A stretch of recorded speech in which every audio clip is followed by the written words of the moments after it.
Os quilombolas do Vale do Ribeira têm um jeito de viver que há séculos produz florestas, diversidade e abundância.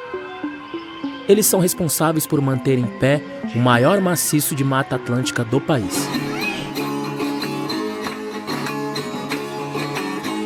O Vale do Ribeira se estende pelo sul do estado de São Paulo e norte do Paraná. É a área da bacia hidrográfica do rio Ribeira de Iguape e do complexo estuarino lagunar de Iguape, Cananéia e Paranaguá. São mais de 2.800.000 hectares, onde ficam 31 municípios. Quilombolas dessa região estão unidos por um objetivo comum: coletar e vender sementes nativas para plantar as florestas do futuro. Eu só existo porque os quilombolas conhecem meu uso. Eles sabem como me transformar em floresta. Olá! Hoje no Repórter Eco, quilombolas da rede de sementes do Vale do Ribeira lançam guia de plantas nativas de um dos biomas mais ricos em biodiversidade e também um dos mais ameaçados do Brasil. E veja também: a Amazônia está perto de atingir o ponto de não retorno, quando não consegue mais se recuperar da degradação ambiental. E livro ensina crianças e adolescentes como a escolha do alimento que consumimos afeta a nossa saúde e o equilíbrio da natureza.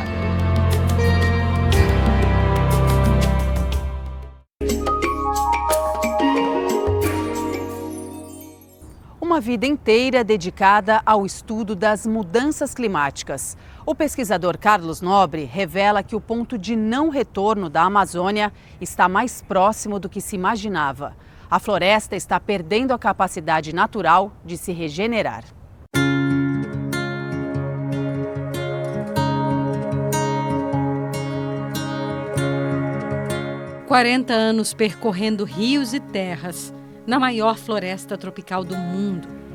O cientista Carlos Nobre, um dos maiores estudiosos em mudanças climáticas globais, tem intimidade com a floresta amazônica.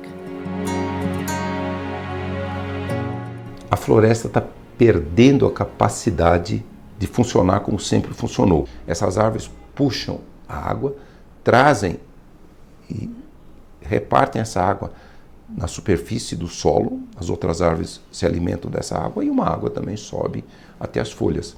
Essa é uma evolução biológica que faz com que a floresta recicle muita água. Então ela transpira muito eficientemente durante a estação seca, umedece a atmosfera, cria condições para formar nuvens e chove também durante a estação seca.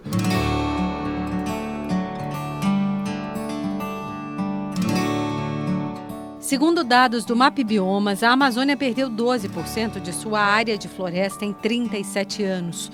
Isso significa o equivalente a 10 vezes o tamanho do estado do Rio de Janeiro. E o desmatamento não para, nem as consequências dele.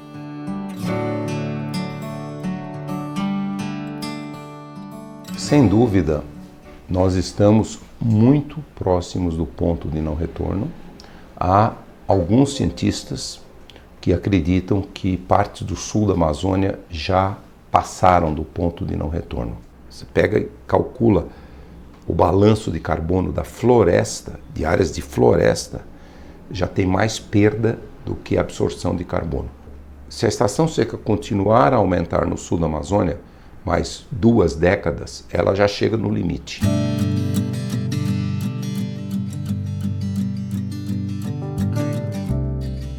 O que os cientistas chamam de ponto de não retorno é o momento em que a destruição da floresta provoca mudanças irreversíveis.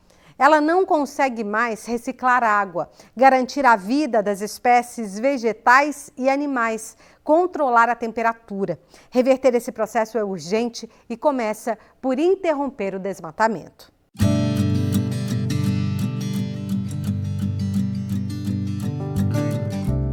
Se nós zerarmos o desmatamento, a degradação, o fogo, criarmos um grande projeto de restauração florestal, em grandes áreas, é a regeneração natural.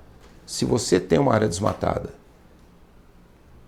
perto da floresta, a natureza faz com que a floresta secundária cresça imediatamente. É o vento levando as sementes, são os animais, são as abelhas, as vespas na polinização. Tudo isso acontece com uma enorme eficiência. E a floresta secundária cresce. Para você reflorestar 1 hectare, 10 mil metros quadrados. Então, esse é outro desafio, restaurar uma imensa área. Se isso acontecer, e a mim e muitos cientistas, nós outros acreditamos que a floresta secundária é tão eficiente que ela restaura, ela volta a reciclar a água, ela baixa a temperatura, ela vai parar esse aumento da duração da estação seca, pode até reverter. E junto com isso nós temos um outro desafio, que não depende mais de nós, que é parar o aquecimento global.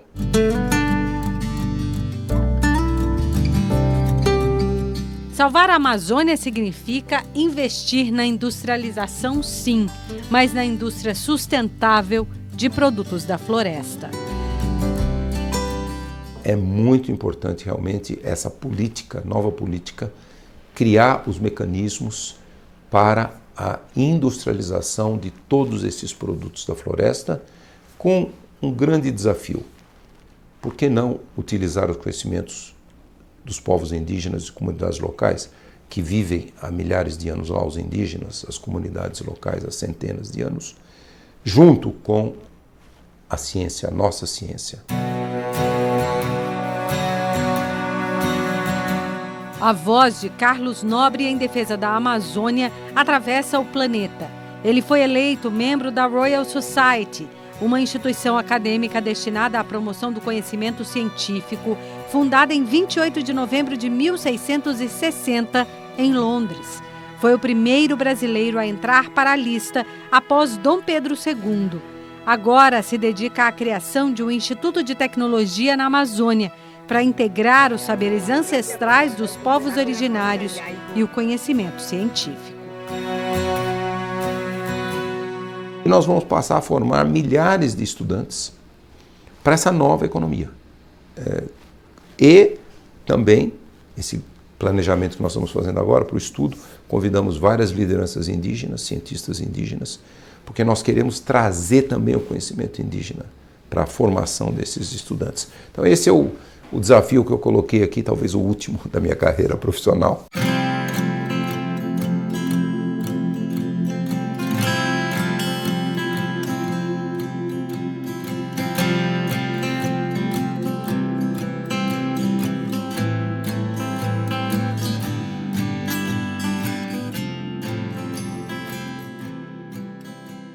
Vamos às notícias da área socioambiental que tiveram destaque.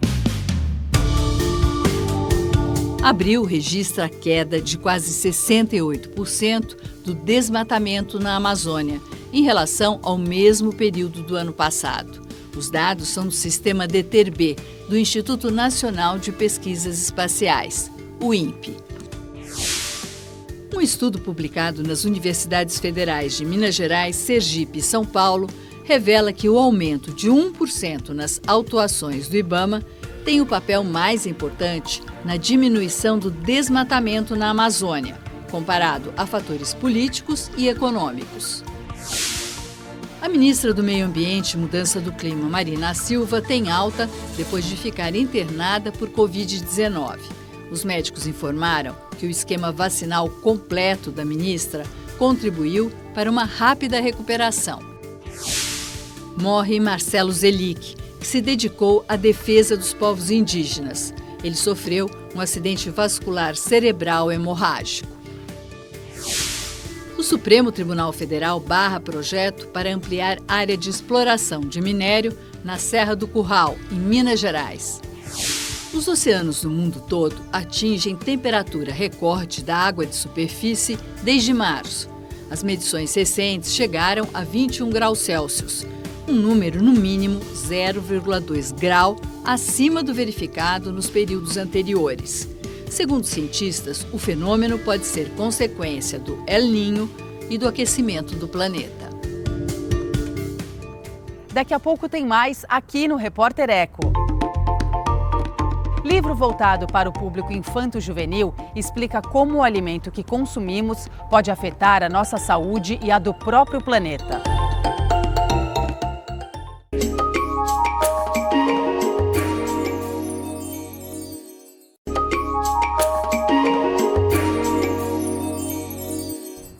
Um livro ensina as crianças e os adolescentes que a escolha dos alimentos que vão no prato é importante não só para a nossa saúde, mas também para o próprio equilíbrio do planeta. O que vai ter para comer é uma obra da escritora Maísa Zakzuki e da chefe de cozinha Ariela Doctors.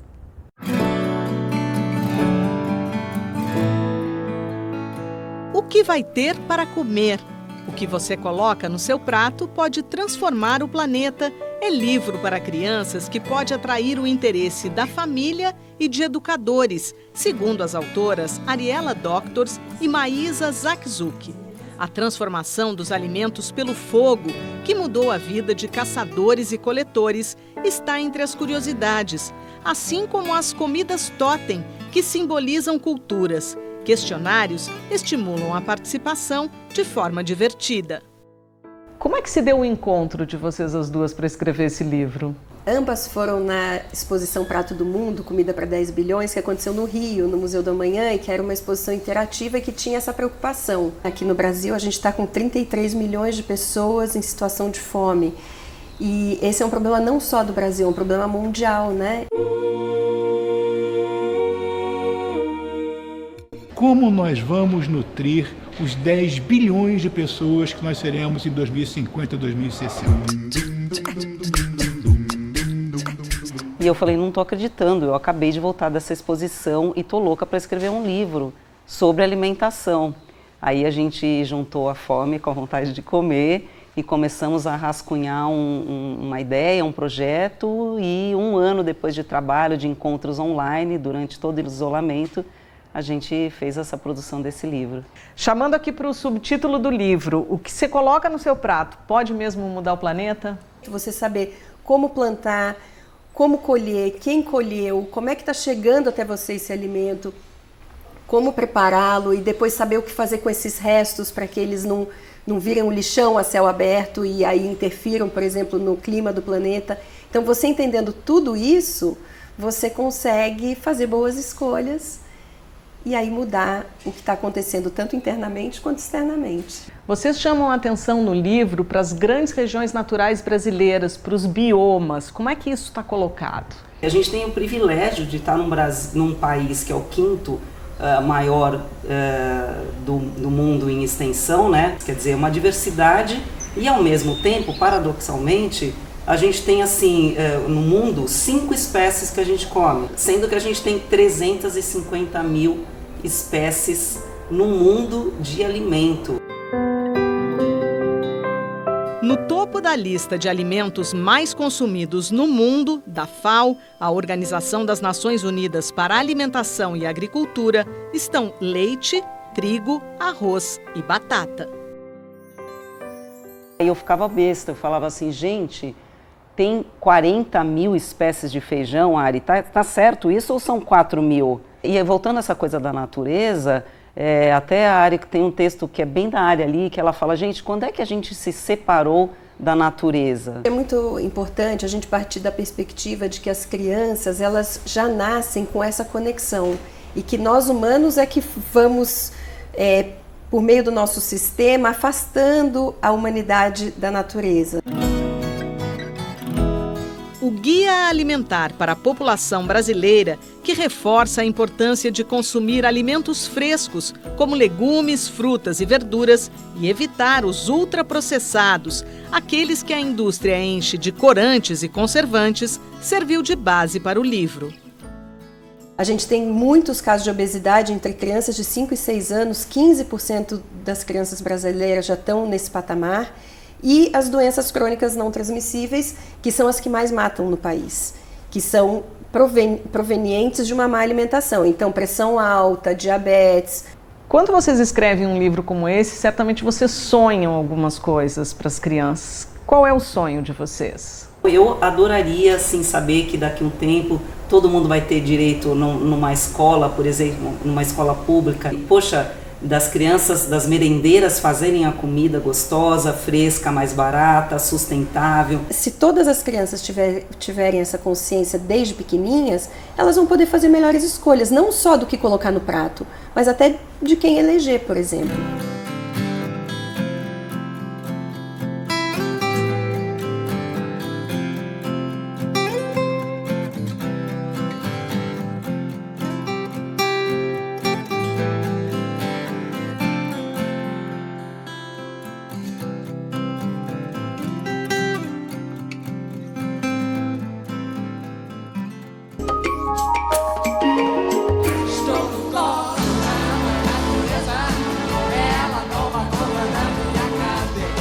Ela sempre foi rebelde, divertida e visionária. Já nos anos 80, se preocupava com as causas ambientais. Escreveu o livro infantil Dr. Alex, a história de uma princesa que quer pôr fim à natureza para a construção de usinas nucleares no reino.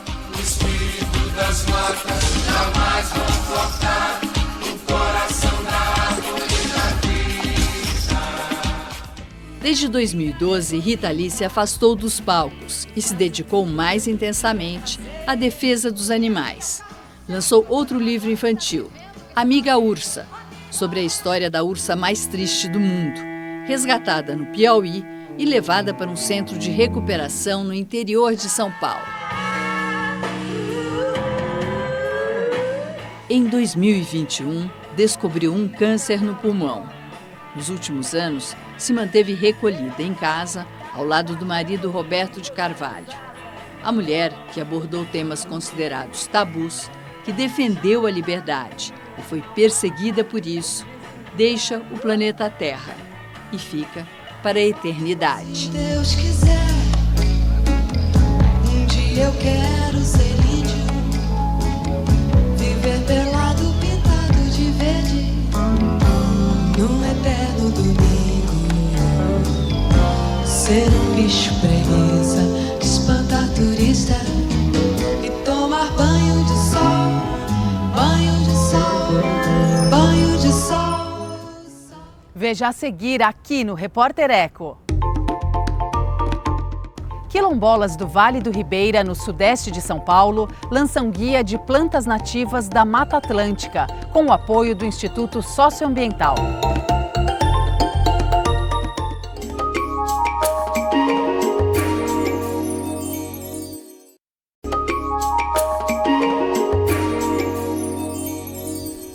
Quilombolas da rede de sementes do Vale do Ribeira plantam floresta.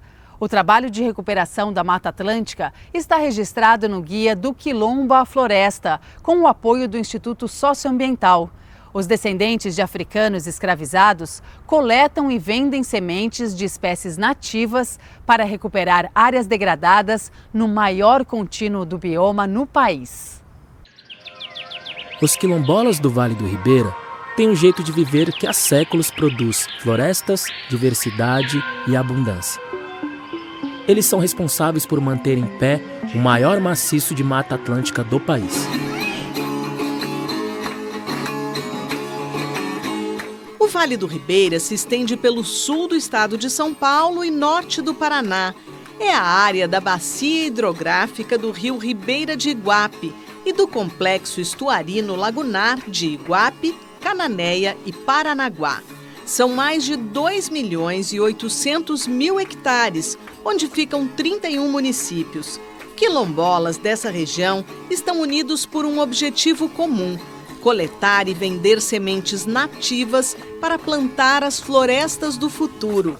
Os agricultores João da Mota, conhecido como João Catá, e Maria Tereza Vieira conversaram com a equipe do Repórter Eco em São Paulo.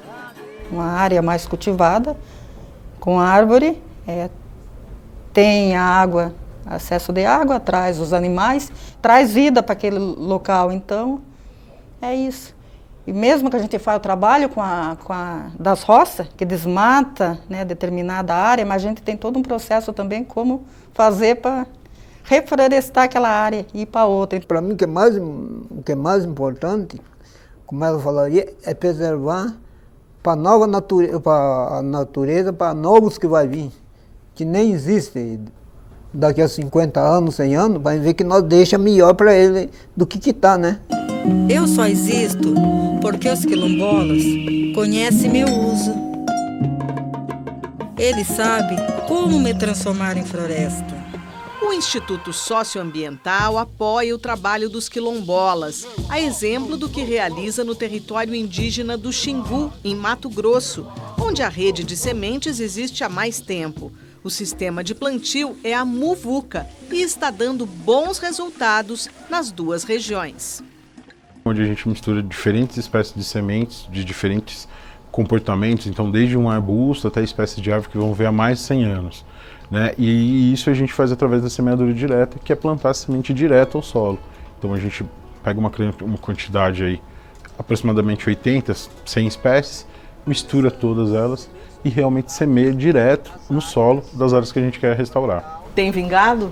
Sim, temos ótimos resultados aí promissores, viu? O Vale do Ribeira é completo de comunidades quilombolas, caiçaras, ribeirinhos, que convivem com essa mata há muito tempo, né? Do quilombo à floresta é este guia de plantas da Mata Atlântica do Vale do Ribeira que registra o trabalho. A cientista social e mestranda em antropologia Bianca Madalena é a organizadora. Ela vive há 17 anos no Vale do Ribeira e acompanha os relatos de integrantes das comunidades tradicionais de caiçaras e quilombolas. É uma forma de registrar, né, o conhecimento tradicional dessas plantas e de como essas comunidades usam essas plantas, né, de variadas formas, seja de uso medicinal, de subsistência, de construção de casas, de instrumentos. Então, a ideia é que a gente tivesse uma informação botânica das plantas, né, para orientar esses coletores também na mata, na coleta, mas que tivesse esse registro das comunidades, de como eles usam mesmo as plantas na vida cotidiana. A rede de sementes do Vale do Ribeira cresceu muito. Começou tímida em 2017, com apenas 12 pessoas que coletaram 40 quilos de semente. Em 2022, houve um salto. 60 mulheres e homens, elas são a maioria, coletaram 2,5 toneladas de sementes de 98 espécies da Mata Atlântica. Como é que vocês fazem para garantir que vocês não estão esgotando uma determinada espécie ao coletar as sementes dela? Um dos combinados é que a gente tem um sócio, e esse sócio é a natureza, né? Os pássaros, os bichos. Então a gente tem uma política interna de coletar até 60% de uma árvore, que algumas espécies é difícil você alcançar isso, e assim, são comunidades que desenvolvem essa coleta dentro do território quilombola, e são territórios imensos, então há uma grande diversidade de árvore, então assim, não coleta só numa árvore, coleta numa determinada região de várias árvores. Isso não prejudica, né, a própria reprodução e nem também o alimento dos animais e de toda a interação que a floresta tem.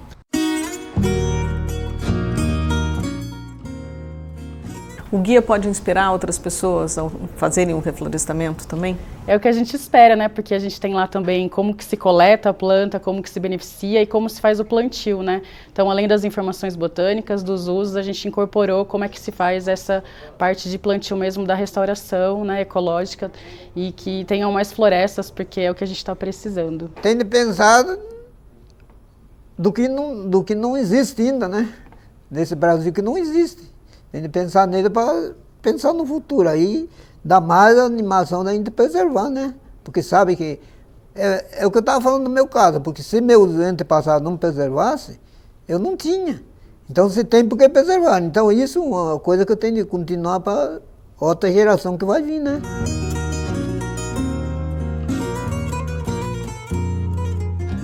A mata é vida, é vida. Você ali dentro da mata, você tem a água saudável, você tem a temperatura, né? Vamos, tá calor, não precisa um ar refrigerado, não precisa um ventilador aí. Você vai para baixo de uma sombra e fica tranquilo ali. E sem falar, né, que a mata preservada, a terra fica mais fértil até para produzir as alimentações das roças, né? O nosso Brasil aí, né, ele precisa mais do verde, precisa, né, urgentemente que a gente refloreste. tava na peneira, eu tava peneirando, eu tava no namoro, eu estava namorando. Tava na peneira, eu estava peneirando, eu estava no namoro, eu estava namorando. Tava na peneira, eu estava peneirando, eu estava no batuque, eu estava batucando. O Repórter Eco de hoje fica por aqui. A gente se encontra no próximo programa com mais projetos, ações e pesquisas em busca de um mundo melhor. Até lá!